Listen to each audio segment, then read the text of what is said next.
Spontaneous human combustion. At around 8 a.m. on July 2, 1951, a woman named Pansy Carpenter received a telegram. It was addressed to one of her tenants, a 67-year-old woman named Mary Hardy Reeser. She went to Reeser's apartment to deliver the telegram, but despite calling out to her multiple times, Pansy didn't receive any response. She tried to open the door, but the doorknob to Reeser's apartment was uncomfortably hot to the touch. Unsure of what to do next, Pansy called the police. After arriving on the scene, officers opened the door by force. However, what they saw behind that door would haunt them for the rest of their lives.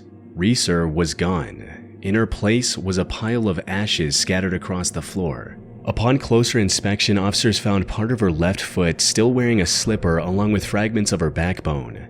Even more bizarrely, later reports mentioned that her skull had shrunk to the size of a teacup. What made the discovery even stranger was the condition of the apartment. The fire that had consumed Reeser's body was confined to a shockingly small area. The surrounding furniture remained untouched. In his report, St. Petersburg Police Chief J.R. Reichert stated, "We request any information or theories that could explain how a human body could be so destroyed and the fire confined to such a small area and so little damage done to the structure of the building and the furniture in the room not even scorched or damaged by smoke." Reeser's death became one of the most infamous cases of what is now referred to as spontaneous human combustion. This phenomenon describes cases where people seemingly ignite and burn to ashes without any external fuel source, leaving behind only a few remains, like a leg or a hand. A similar thing happened to physician John Irving Bentley in 1966, where the only thing left of him was the lower part of his right leg and the rest was burned to ashes. Later in 1979, another case made headlines. A 51-year-old woman named Beatrice Oski suffered from the same fate on Thanksgiving in a village in Bolingbrook, Illinois. And as absurd as the concept of humans unexplainably catching fire sounds, it's definitely not a hoax or legend. One of the earliest documented cases of spontaneous human combustion was recorded in 1746 when Paul Rowley wrote about the mysterious death of Countess Cornelia Zangari Bondi. Since then, dozens of similar incidents have been reported across the world. One of the recent examples of this phenomenon was in Sequoyah County, Oklahoma in 2013. The cause of this house fire is still undetermined, where they found a man dead inside his home, but the sheriff says he isn't ruling out spontaneous human combustion as one of those causes. Investigators say they found a man dead from a fire lying on the kitchen floor, but the sheriff says there were only reports of smoke coming from the house. Fire investigators who have years of experience say they've never heard or seen anything like this before.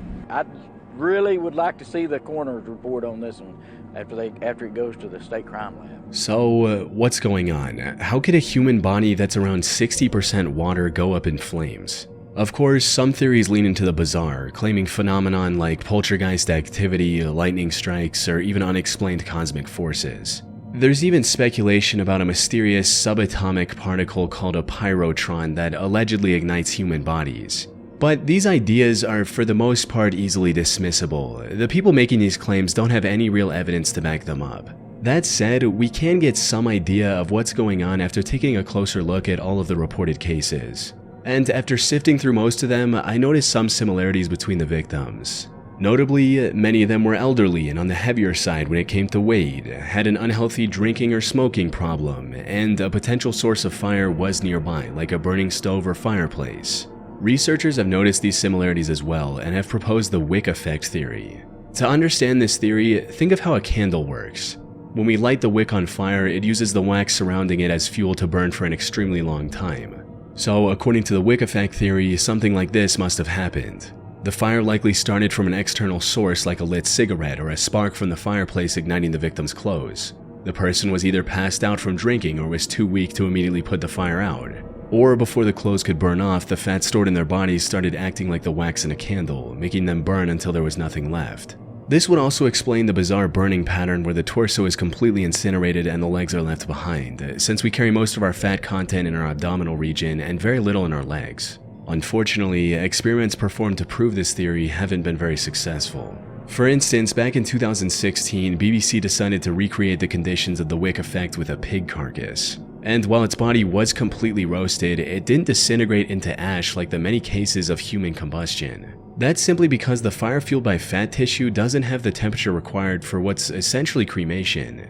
Back in 2012, biologist Brian J. Ford tried to explain the high temperature requirements in his 2012 paper titled Solving the Mystery of Spontaneous Human Combustion. According to Brian, factors like alcoholism or low-carb dieting produce acetone in our bodies, which is the same chemical found in paint thinner. Now, acetone is extremely flammable and can easily reach temperatures that would turn a person into nothing but ash. Brian also created small puppets out of pig meat, coated them with acetone, and lit them on fire. The puppets burned for about 30 minutes and left only the legs intact, just like with the human cases. But if Brian's theory is correct, it still doesn't explain why spontaneous human combustion is so rare. If all it takes is alcohol and a specific diet, why aren't we seeing more cases of this phenomenon?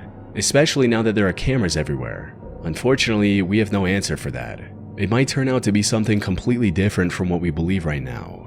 But this phenomenon of humans burning to ash without damaging their surroundings is real. And it's just a matter of time before someone uncovers the truth behind this disturbing rabbit hole. Before we move on, I wanted to take some time to talk about this video's sponsor, Aura. Have you ever Googled yourself out of curiosity and been genuinely shocked by how much personal information was publicly available? For me, the first few results were pretty tame, like old high school sports statistics or Facebook and Instagram accounts. But under that, with only a few clicks, right there in front of me were things like my address, salary, and phone number publicly available. I quickly found out that data brokers are responsible for a lot of this. If you don't know what data brokers are, they're companies that collect your personal information from sources like public records, social media, and even data breaches and sell your personal information without you knowing, so businesses, governments, and others can use it to target, track, or make decisions about you. This information includes your name, address, phone number, email, and even your social security number. It's almost like these data broker sites are doing the heavy lifting for criminals and scammers, collecting, organizing, and making everything needed to steal an identity in one place. Thankfully, with Aura, I don't have to worry about this anymore. Aura's Data Broker Opt-out feature helps remove personal information from data brokers and people search sites that can sell your info to identity thieves and scammers. I also get things like identity theft protection, a VPN, an antivirus, a password manager, and a lot more. I get this all in one app at one affordable price. I'm not leaving myself and my family vulnerable to data breaches and brokers, and if you don't want to either, you can go to aura.com/chillingscares to try 2 weeks for free. That'll be enough time for Aura to find out if any of your personal data is exposed. The OKC bombing unidentified leg. In 1995, Oklahoma became the site of one of the deadliest acts of terrorism in American history. Amid the chaos and destruction, rescue workers made a strange and unsettling discovery: a single, unidentified leg buried in the rubble. What should have been just another piece of forensic evidence quickly spiraled into a chilling mystery, one that continues to raise questions long after investigators thought the case was closed. But to fully grasp how this one unidentified leg ties into the bigger plot, we first need to understand what happened that day. On the morning of April 19, 1995 at 8:57 a.m., a mysterious Ryder truck pulled up in front of the Alfred P. Murrah Federal Building in downtown Oklahoma City. However, the people working in the Murrah building didn't pay much attention to it. Work was about to start and everyone was rushing to clock in on time. Unfortunately, this day would end in disaster just minutes later. At 9:02 a.m., the Ryder truck exploded with the force of 5,000 pounds of TNT. Within moments, the surrounding area looked like a war zone. A third of the building had been reduced to rubble, with many floors completely flattened. Dozens of cars were incinerated on the spot, and more than 300 nearby buildings were damaged or destroyed. The momentary damage was estimated to be over $650 million, but the human toll was far worse. The explosion claimed the lives of 168 people, including 19 children. Around 700 people were also injured in the initial detonation and the resulting collapse of the building. It wasn't long before the FBI was on the scene and looking for clues to find the suspect, which didn't take long. On April 20, investigators found the rear axle of the Ryder truck. That single piece of evidence carried a vehicle identification number, leading them to a body shop in Junction City, Kansas. With the help of the employees of the shop, investigators were able to create this sketch of the person who rented the Ryder truck that was used in the attack. The next step was to circulate it around town. By April 21, the break they needed arrived. A local hotel employee recognized the sketch and even remembered the man's name, Timothy James McVeigh, a 27-year-old ex-Army soldier. However, when investigators began looking for Timothy, they made a shocking discovery. He was already in jail. As it turns out, he had been arrested just 90 minutes after the bombing, roughly 80 miles north of Oklahoma City. Oklahoma State Trooper Charlie Hanger pulled him over for driving without a license plate. The state trooper also found a concealed weapon on Timothy, which led to his arrest. A thorough search of his getaway vehicle also revealed a business card with an incriminating statement written on the back, reading, "TNT at $5 a stick, need more." As investigators looked deeper, they learned about Timothy's motive behind causing such a tragedy. His actions boiled down to extreme radicalization and anti-government rhetoric. Much of his anger stemmed from the 1993 Waco siege in Texas, a 51-day standoff between federal agents and the Branch Davidians, a religious cult. The siege ended in a catastrophic fire that killed 86 people, including women and children. Timothy was particularly angered by the government's use of tear gas on women and children. He had been exposed to the gas as part of his military training and was familiar with its painful effects. However, despite catching their suspect and learning about his motive, the investigators wanted to weed out any potentially hidden accomplices like foreign terrorist organizations. They reviewed multiple pieces of information and found out that Timothy used barrels and ammunition nitrate fertilizer as the primary source for the explosion. They also discovered and arrested his two accomplices who helped him throughout the process, Michael Fortier and Terry Nichols. With their arrests, investigators believed the case had finally been cracked wide open. However, during the rescue efforts, the police encountered a new problem. Amid the rubble, they discovered an unidentified left leg. By this point, most of the victims had been accounted for and buried. The existence of this leg didn't make sense. Who did it belong to? Things became even more disturbing when the owner of the leg was identified as one of the victims, Lakeisha Levy, a member of the U.S. Air Force. However, when they exhumed her to place the leg where it belonged, the investigators were shocked to see that Lakeisha was already buried with two legs, a left and a right. Further investigation revealed that the unidentified leg did indeed belong to Lakeisha, and she had been mistakenly buried with one wrong leg. But this raised an even bigger question: who was the owner of the leg Lakeisha was buried with? It has been nearly 30 years since the incident, and we still don't have an answer. A popular theory I came across was that the mysterious leg belonged to a second accomplice who came with Timothy and was mistakenly caught in the blast. This would be a viable theory if not for the fact that the investigators did not find any solid evidence pointing towards a second suspect being at the crime scene. But despite the lack of proof, the mystery has sparked some wild conspiracies. You see, there's a group of people who believe that the bombing was a government conspiracy to cleverly destroy investigative documentation regarding the Clintons and the Whitewater scandal. According to this theory, the mysterious leg belonged to the second accomplice who was working for the government. And the reason it hasn't been identified even after all these years is because it's part of a deliberate cover-up. But from what I've seen, this theory is a bit too far-fetched to be true. Think of it this way: if the people in power wanted to get rid of some documents, they had a million other, more suitable ways to accomplish this goal. Ones that didn't involve the tragic loss of so many lives. The more likely explanation for this mysterious leg is that it belonged to some undocumented homeless person who was near the building at the time of the incident. One Reddit user also backed this theory with a personal account stating, "I visited the area the day before with a coworker to get a search warrant from the U.S. District Court and also visit the people in the Murrah building. I was there during the investigation as an investigator. There was a black homeless woman that panhandled in front of the Murrah building. Everyone in my office was convinced it was her. We had seen her many times. You'll never change any of our minds that the leg wasn't hers." However, we really don't know if this is true to this day, and we likely won't ever, as I highly doubt the FBI or the Oklahoma government would reopen the 30-year-old case and spend tons of money just to confirm or deny the theories floating on the internet. Hybrid. In March of 2002, a tabletop RPG called The One Paragraph RPG was published by a person named Matthew/C++. It was already an extremely bizarre and overly complicated game with nonsensical rules and mathematical equations. However, the author changed its name to Hybrid and kept updating the game over the upcoming years. And with each update, the game got more and more complicated. As it stands right now, Hybrid has a total of 551 rules, which explain everything from the progression to the power system. But the truth is, these rules don't really explain anything. Hybrid is a chaotic mishmash of disjointed ideas and concepts that fail to work together, leaving the game completely unplayable. Of course, the large number of rules is a massive deterrent for most people, not to mention the horrendous, headache-inducing color scheme of the website. But even those who actually spent the time to read and decipher these rules have come to the conclusion that the vast majority of Hybrid is utter nonsense. For example, Matthew included countless mathematical equations in the rule set, but solving these equations often requires abbreviations like C2, DP, and LP, none of which are ever defined in the game.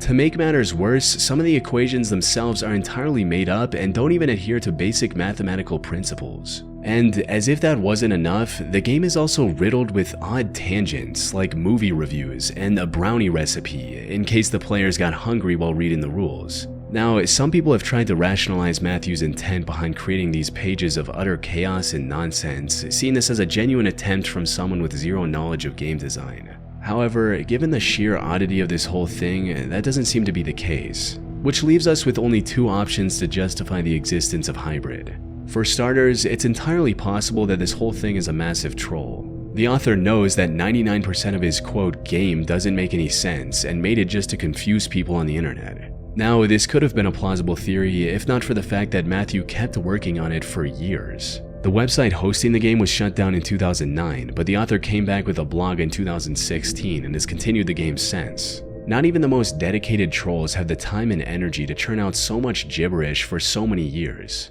From what I've seen, the more likely option is that Hybrid is the life's work of a madman. Matthew is serious about creating the most complicated tabletop RPG ever. However, he's also suffering from some sort of mental illness, likely schizophrenia, which would explain everything from the random tangents, nonsense rules, and bizarre rants. In fact, the Hybrid RPG poses a striking resemblance to poorly planned comics by someone named Jack Masters, which I discussed in a previous video. Jack was also suffering from severe schizophrenia and created something just as bizarre as Hybrid. Sadly, given how long it's been going for at this point, I really doubt the author of Hybrid would ever come out and explain his situation and intentions in plain text.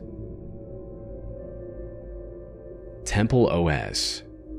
Terrence Andrew Davis was born in 1969 in West Allis, Wisconsin. He had a keen interest in computers from a young age, which resulted in him learning the assembly programming language on a Commodore 64 as a teenager. He later earned both a bachelor's degree in computer engineering and a master's degree in electrical engineering from Arizona State University and began working for Ticketmaster as a programmer. He had a good education, a steady job, and loving parents. Things were looking up for Terry. Unfortunately, by the time he turned 27, he started experiencing regular manic episodes. He was later diagnosed with bipolar disorder and schizophrenia, the latter of which became the driving force behind the project that made him famous, Temple OS. You see, back in 2003, he experienced a self-described revelation. In his words, God spoke to him and asked him to create a temple, which would later take the shape as an operating system. This operating system went through many names, including J Operating System, Sparrow OS, and Lose Those. Terry finally settled on the name Temple OS in 2013 and published his work for the world to see. The most impressive thing about Temple OS is that Terry spent a decade building it from scratch. It featured 119,000 lines of code, and every single one of them is written by Terry himself without relying on any existing libraries of code. And for an OS created by a single person, it's chock full of features, including his own programming language called Holy See and multiple games based around religion. Like After Egypt, which requires the player to travel to a burning bush which generates randomized text. Terry believed that this text was coded messages from God. However, while his programming skills remained sharp, his ability to grasp the reality around him kept getting weaker by the day. He would often go on incomprehensible rants with an unhealthy dose of slurs. God, I hate Frasier. The CIA glow in the dark. You can see them if you're driving. You just run them over. That's what you do. CIA. He often posted similar rants on his Twitter account as well. However, among the madness, he would sometimes become lucid and say some extremely profound statements. What's reality? I don't know. When my bird was looking at my computer monitor, I thought, that bird has no idea what he's looking at. And yet, what does the bird do? Does he panic? No, he can't really panic. He just does the best he can. Is he able to live in a world where he's so ignorant? Well, he doesn't really have a choice. The bird is okay even though he doesn't understand the world. You're that bird looking at the monitor, and you're thinking to yourself, I can figure this out. Maybe you have some bird ideas. Maybe that's the best you can do. Unfortunately, his mental health took a devastating turn in December 2017. After refusing to take his medication, Terry got into a heated argument with his parents. Well, I'm King Terry, and Learned how to purify myself in a horribly impure environment. It's pretty rough living homeless in a...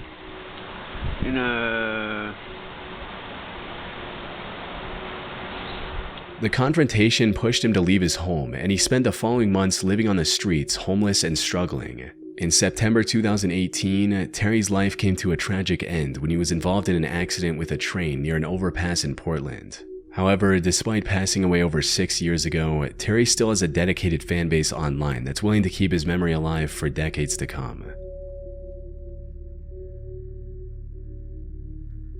Chris Burton.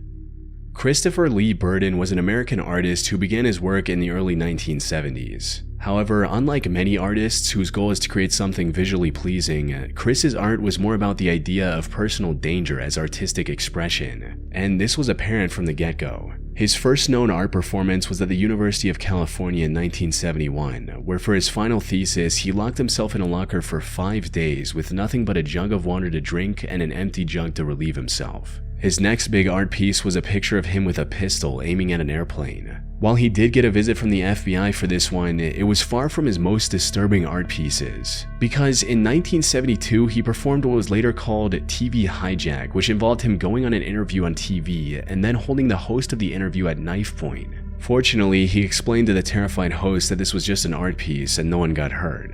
But the most chilling thing about Chris's work was that he wasn't afraid of getting hurt. In his 1971 performance called Shoot, he gave his friend a rifle and told him to shoot him in the arm. Now, the idea was the friend would barely graze his arm. However, he missed the mark and ended up shooting Chris clean through his arm, forcing him to be rushed to the hospital. And while the pain in this performance was accidental, Chris has also done pieces where he gets hurt on purpose, like the 1974 performance called Transfixed. For this performance, Chris Burton crucified himself shirtless onto the back of a pale blue Volkswagen Beetle. With nails hammered through his palms, he remained in that position as the car was driven slowly around his neighborhood. In his later years, he moved on to more traditional sculpture-based art. However, his willingness to put his life on the line for what he considered art is still unmatched. As for the meanings behind his many deeply unsettling performances, experts have yet to reach a consensus. It's unclear if his stunts had some genuine meaning behind them or if many of them were just to say, "Look what I can do." But knowing Chris and his work, this is exactly how he'd want his work to be remembered. The Luna Park Fire. On June 9, 1979, at around 10 p.m., Sydney authorities received a call that would change the lives of many people forever. The ghost train ride at Luna Park was on fire, and dozens of people were stuck inside. The ghost train's signature feature was its dimly lit, winding tunnel where riders were surrounded by special effects, including an imitation fire. For many inside, the flames ahead looked like a part of the ride, a harmless illusion meant to thrill. But as they would soon learn, this fire wasn't part of the attraction. And by the time they realized the danger, it was too late. People tried to find a way out, but the tunnel was pitch black, and the thick smoke made it impossible to breathe or see. With the ride's mostly wood construction and with no sprinklers or fire safety in place, the flames just tore through everything. The ones that somehow managed to find the exit barely escaped with their lives. But their horrors didn't end there. 12-year-old survivor Jason Holman described the disturbing sight he witnessed while standing outside the ghost train. He was waiting for his friends to come out from the ride as well, but what he saw instead were empty carriages rolling out of the tunnel completely on fire. This sight was even more haunting for Jenny Godson, who had come to the park with her husband John and 2 sons Damien and Craig on a family holiday. The family had spent the day enjoying the park's many attractions and had 4 tickets left at the end. The boys, aged 2 and 4, decided to spend these leftover tickets on the ghost train. John went with them on the ride, while Jenny went off to get ice cream for the family. By the time she got back, the fire had already destroyed everything. I was from the country. I came down here to share a night with my family, and my whole world just sort of fell to pieces. Fire trucks rushed to the scene and spent hours trying to prevent it from spreading further. And while they managed to stop it before the whole park burned to the ground, it was already too late. In total, the fire had claimed the lives of 7 victims, 6 of which were children. The ride also featured several life-size figures dressed up as ghosts. And when rescuers found these 7 victims, their bodies were so badly burned that paramedics found it difficult to distinguish them from the burned mannequins. Given the unexpected nature of this fire, most people thought that it was arson. However, lead detective Doug Knight quickly shut down any speculation and claimed that it was nothing more than an unfortunate accident. We're now satisfied that the fire was as a result of an electrical fault within the building. Now, I have seen many paranormal theories that try to explain the fire. For instance, some believe that since the ride was themed after ghosts, it resulted in actual ghosts gathering there in its tunnels and causing a fire. One of the victims, Damien Godson, also took this picture with a cowman earlier in the day, sparking the speculation that this mysterious masked man was the one who caused the fire, when in reality he was likely nothing more than a mascot. The true cause of the Luna Park tragedy, however, is much scarier than any ghost or creepy cowman. It's human greed. You see, Detective Doug Knight ordered the demolition and cleaning of the site less than 12 hours after the fire was put out. Even if they had absolute proof that it was an accident, this was still highly unusual and extremely suspicious. However, the police stuck by their statement that the fire was caused by an electrical fault in the ride's building. 8 years later, in 1987, Australia's National Crime Authority reopened the investigation and discovered that the previous investigations were ineffective and inadequate. However, despite this revelation, the Luna Park case would remain a mystery for another 34 years. In 2021, journalist Carl Meldrum Hanna investigated the case and uncovered previously hidden evidence, including several key witness statements. According to Carl, the police went to great lengths to hide statements from people who mentioned smelling highly flammable kerosene before the fire broke out. Some people also reported seeing several shady men walking the park. A teen even mentioned overhearing one of these shady men talking about starting a fire. Not only were these reports never investigated by the police, but these witnesses were also pressured to follow the electrical fault narrative that the investigators were telling the public. And Doug Knight was supposedly in on it the whole time. He was allegedly working for crime boss Abe Saffron, who was also known as Mr. Sin. He wanted to own the prime waterfront real estate the park was sitting on. And what better way to drive down its value than by reducing it to ashes? As a result of Carl's findings, the Australian government has now reopened the Luna Park investigation. They've also placed a $1 million reward for anyone with information that could help investigators reach the bottom of this case. Perhaps this will pave the way for a breakthrough, finally delivering justice to those 7 victims after half a century.